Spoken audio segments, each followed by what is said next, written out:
Hello, Mr. Brain. Central banks are expected to normalize further their monetary policy. What is your view about the general framework?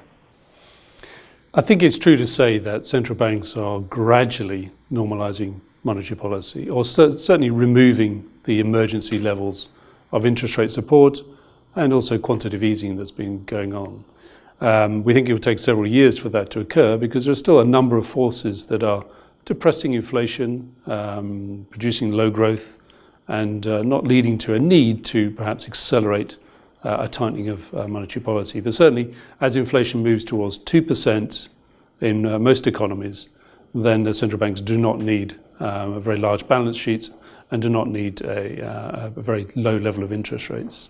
As we move towards a more normalized monetary policy, what is the likely impact for the fixed income world, and which areas within the fixed income seems to be more sensitive to this change?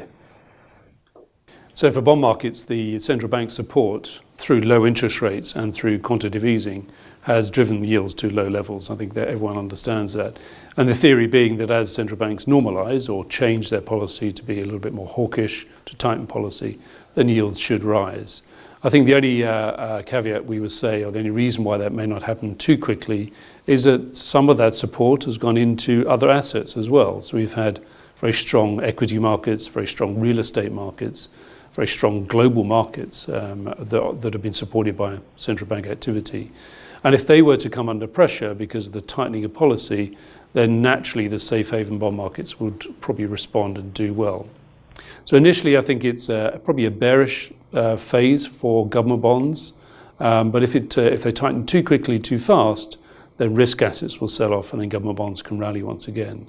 But other bond markets like high yield, investment grade should continue to do well in this rather benign economic environment until that monetary policy story gets too tight.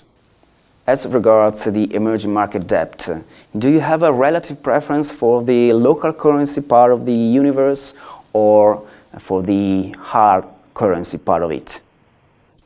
Well, fortunately, we can use both local currency and hard currency, and a lot of our time at the moment is spent on the divergence between economies, the differences between economies.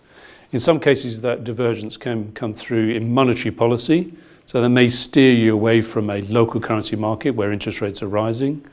Or in some cases, it's because of a better credit quality. Maybe it's a better external balance, which can help that economy, its hard currency bonds, its spread between those hard currency bonds and the underlying developed market government bonds.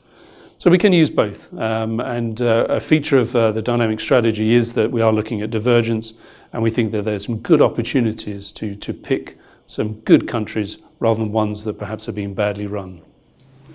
Do you think the high yield market is expensive right now? Certainly the level of yields available and the spreads available would suggest the high yield market is expensive. I think if you add to that the fact that leverage is higher than it has been for many years, so companies have borrowed quite a lot, and also the covenant protection, so the thing that protects you when things go wrong, those sort of protections on new issues have been watered down, so we're getting very little covenant protection going forward. I think that a combination of the market being expensive, the risk, if it goes wrong, being quite high, is a dangerous thing.